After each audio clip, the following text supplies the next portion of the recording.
अस्सलाम वालेकुम। जस्टिस याहिया अफरीदी को चीफ जस्टिस मुंतखब कर लिया गया और उनका जो माजी है वो हमारे सामने है। वो अपना एक सेंस रखते हैं और बिल्कुल स्ट्रेट होके आइन और कानून के मुताबिक फैसले करते हैं। हम ये देखते हैं कि आखिर में आकर काफी ज्यादा जुनजना जोर लगाया गया और उसकी वजह यह थी कि आइन में तरमीम करनी पड़ी और एक ऐसे ग्रोह का रास्ता रोकना पड़ा कि जिसने तमाम मामलात को खुले डुले अंदाज में तय कर लिया था कि जैसे ही हम आएंगे हम पूरे पाकिस्तान के निजाम को उलट पुलट कर देंगे। अच्छा, जो बाजवा डॉक्ट्राइन थी उसके बाद की सूरत हाल हम सबके सामने है कि मुश्किल से पाकिस्तान को बचाया गया, उन लोगों के हाथ में निजाम को दिया गया है जो कुछ ना कुछ इस निजाम को चलाने की सलाहियत रखते हैं। हमें बड़े अच्छे तरीके से याद है कि सितंबर 2021 में जो सूरत हाल थी कि जहां भी मामला था वो नून लीग का था। उस वक्त में जो मिन्नत तरला हुआ, उसके बाद जो कुछ सूरत हाल बनी दिसंबर में और फिर शहबाज शरीफ साहब को फ्रंट पे लाया गया, उसके बाद की जो सूरत हाल थी ये हमें सब कुछ नजर आ रहा था। लेकिन उसके बावजूद हमें यह नजर आया कि बहुत सारी ऐसी जो जरूरियात थी जो पाकिस्तान को डिफॉल्ट से बचाने की थी वो पूरी नहीं हो रही थी। तो फिर किसी न किसी की पाकिस्तान की सियासत के अंदर मुदाखलत हुई। अब उसको मुदाखलत कह लें या सहूलतकारी कह लें या जो मर्जी कह लें, और उन ताकतों ने ये बात समझाई कि जिस तरीके से आप वर्क कर रहे हो, जो चाह रहे हो तीतर बटेर, वो चल नहीं सकता, हो नहीं सकता। आप वादा करते हो तोड़ते हो, वादा करते हो तोड़ते हो। आपने जीरो को और नाहल नलायक को इस वक्त में हीरो बना दिया और आपने जो चाहा था वो तो हुआ नहीं। ये एक नई चीज जिनसी ने तख्लीक हो गई है। अब समझ में नहीं आ रहा कि ये सिस्टम से निकलें कैसे। तो उसके बाद की जो सूरत हाल बनी, फिर उसके बाद हमने देखा कि फिर वही वेस्टर्न का कि एक जो सीनियर मोस्ट जज हैं वो उस इज्जत को जो उनके हाथ में पाकिस्तान की अवाम की दी हुई है उसका ख्याल नहीं रखते, बल्कि वो ये कहते हैं कि मैं अमेरिकन के साथ जाके स्टेज के सामने बैठूंगा। लेकिन बैठूंगा अमेरिकन के साथ, मैं दूसरी जानिब जो बड़े बड़े लोग बैठे हुए वहां पर नहीं बैठूंगा। वो बैठते भी हैं, फिर उसके बाद एक अजीबो गरीब किस्म का फैसला सुनाते हैं या वो सुना चुके हुए होते हैं, फिर वो अमेरिका चले जाते हैं फैसला लेके, फिर एक और साहब चले जाते हैं, फिर बहुत सारे जो होते हैं कि भाई हम यहाँ पे ना सीपैक बनने देंगे, ना इस मुल्क को ढंग से चलने देंगे, हम इजारादारी रखेंगे, हम मुसलसल हुकूमत की टांगें खींचेंगे, पार्लियामेंट को जलील करेंगे। उसी तरह से जैसे साकिब निसार ने, जैसे बाजवा साहब ने, जैसे फैज अमीद साहब ने और जैसे हमारे दीगर जजेस ने ये सब कुछ किया, अजमत शहीद शेख बंदियाल साहब, हम इसी तरीके से निजाम को जो उनसे ना गड़बड़ करके रखेंगे या अपनी तरफ से वो ये कहते हैं कि हम इसको चलाएंगे। लेकिन हम आपके लिए मुश्किलात नहीं पैदा होने देंगे। मुश्किलात क्या है कि पाकिस्तान के अंदर स्टेबिलिटी हो, पाकिस्तान मुआशी तौर पे मुस्तहकम हो, पाकिस्तान की अवाम खुशहाल हो, पाकिस्तान की अवाम बाशऊर हो, पाकिस्तान में स्कूल कॉलेजेस ये बेहतर बने, तरबियती इदारे बने, लोगों को रोजगार मिले, लोगों को रहने के लिए घर मिले, रोटी कपड़ा और मकान और यानी कि जहनी सतह जो उनसे वो बेहतर हो। अगर ये सब कुछ हो जाएगा तो यहाँ पे खुशहाली खुशहाली हो जाएगी। हम अपने पड़ोस के ये जो मामलात हैं, कोई यहाँ से तेल लेना चाहता है, गैस लेना चाहता है, मैं इंडिया की बात कर रहा हूँ, हम उनके बीच में दीवार बने रहेंगे।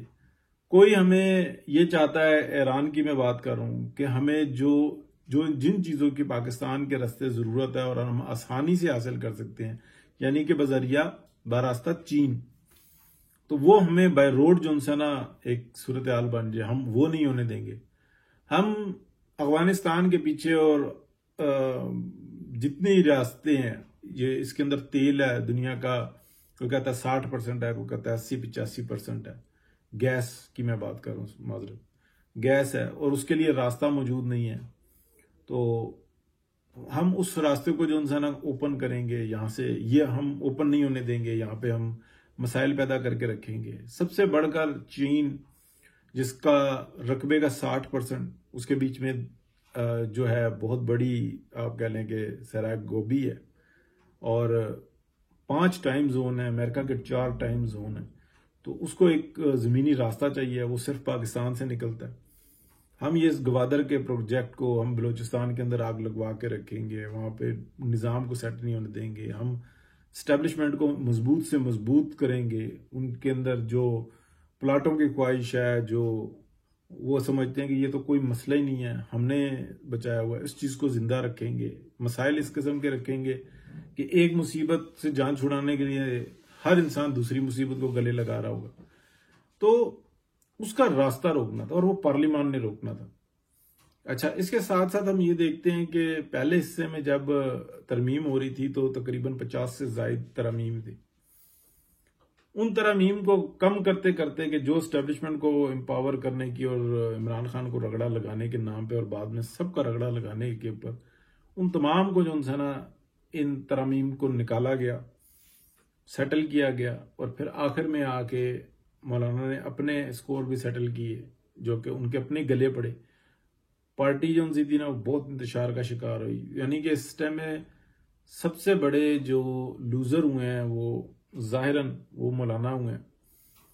पीएमएलएन ने, जिसने सब कुछ किया हुकूमत में रह के, उसने जाहिरन कोई ऐसा काम नहीं किया जिसपे मतलब ये कहा है कि इनकी ये कारकर्दगी है, जबकि पीपल्स पार्टी ने तमाम हार सेले अपने गले में डाले और सिंध को बदहाल रखा।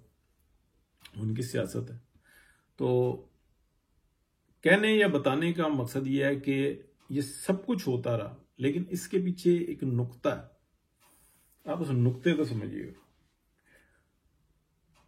आफरीदी साहब को जस्टिस से चीफ जस्टिस का ओहदा मिल गया और बेहतरीन जो है चॉइस रही। काजी फाइज ईसा का रास्ता रोक दिया गया, अगर उम्र की हद बढ़ा दी जाती तो वो कंटिन्यू करते क्योंकि वो कानून के पाबंद थे, लेकिन उनको इस तरीके से ट्रोलिंग्स करके और माहौल बना के मजबूर किया गया कि उनको यहाँ पर स्टॉप लगानी पड़ गई या स्टॉप लगवा दी गई, तो अफरीदी साहब आ गए। लेकिन मैं जो बात करने लगूं बहुत इंपॉर्टेंट है। अब आप देखेंगे कि एक नई जो है ना साइंस सामने आएगी, जिस चीज की मैंने हमेशा इंडिकेशन किया है कि एक मैजिक है, आवाज का और तस्वीर का जादू होता है। उस जादू के थ्रू जो है ना माइंड को कंट्रोल किया जाता है, और ये बात मैं 2018 से मुसलसल कह रहा हूं, आप प्रोग्राम्स देख सकते हैं, और वैसे ही होता रहा। तो अब आप देखेंगे कि याहिया अफरीदी साहब के अगेंस्ट जो काम शुरू होगा, यानी कि पहले उसमें यह था कि इस्तीफा दे देंगे, इस्तीफा दे देंगे। वो क्यों इस्तीफा दे देंगे? उन्होंने कौन सा बुरा काम किया? और चीफ जस्टिस की जो सीट है वो तो एक बहुत बड़ी जिम्मेदारी है। ये मंसूर अली शाह और ये बंदियाल साहब के लिए या साकिब निसार के लिए कि पागल खानों अस्पतालों में घुस गए, डैम बनाने के लिए निकल पड़े, सड़कों और जनाब लोगों के चलान काटने शुरू कर दिए, ये इस टाइप के लोगों के लिए एंजॉयमेंट होती है। लश्कर जो उनसे ना प्रोटोकॉल के वो लेकर चलते थे, ठीक है, साकिब निसार साहब और ये इस टाइप के जो लोग हैं लश्कर लेकर चला करते थे। उन्होंने काजी फाइज ईसा के बारे में क्या कहेंगे? जो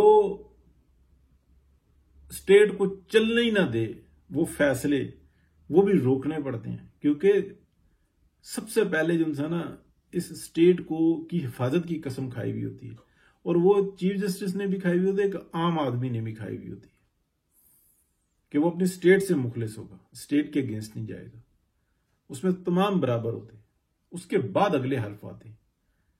तो ये बताने का मकसद है कि अब आप देखेंगे कि एक नया साइंस आएगी, नया तरीकेकार आएगा, और उसकी स्ट्रेटेजी कहां से बन के आएगी? उसकी स्ट्रेटेजी वहीं से बन के आएगी जहां से इमरान खान के लिए आती है, कि उसको हीरो बना दिया गया आवाम की नजर में। किया कुछ नहीं उस शख्स ने, लेकिन जिसको देखो निजात दहिंदा, जहनी आजादी, पता नहीं क्या क्या जो ना बताया जाता है उसके बारे में, और दूसरे को कहा जाता है तुम चोर और लुटेरे हो, तुम ना समझते हो और ना समझने की कोशिश करते हो। और वो खुद ऐसी शख्सियत है जो बताता है कि मैं स्पीड की लाइट से तेज चलने वाली ट्रेन बना रहा हूं, मैं गाय के गोबर से चलने वाली जो ना बस बना रहा हूं।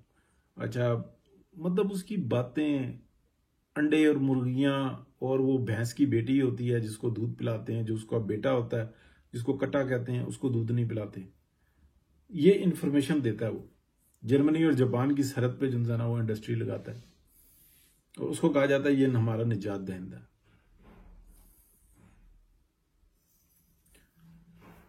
तो आप देखें कि ये जो अगला काम शुरू होगा ना, इसको आपने फोकस्ड रखना है कि किस तरीके से वो साइंस काम करेगी, जिसको मैजिक भी कहा जाता है, किस तरीके से मुतनाज़ा किया जाएगा। क्योंकि ये जो डेवल है ना, ये रुकने वाली नहीं है।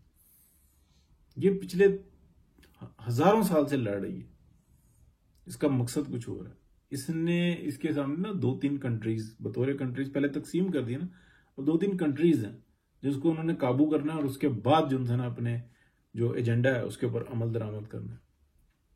मफलूज करके रख दिया पूरी दुनिया को। इसीलिए ऐसा होता है कि इनके ऊपर कोई ना कोई जो है ना जलकार कर देता है और वो कहता है कि बस मारो। तो ये सोच क्यों बनती है, इसके ऊपर भी गौर करें और इसके ऊपर भी गौर करें कि याह्या अफरीदी साहब के ऊपर अगला अटैक कैसे होगा, उनको कैसे मुतनाज़ा किया जाएगा, अब कैसे लोगों को ये बताया जाएगा कि ये जो तुम्हारे लिए अच्छा हो रहा है ना, एक्चुअली ये पुलिस लिए बना रहे हैं कि इनका सरिया बिकता है। बहुत शुक्रिया जी, अल्लाह हाफिज।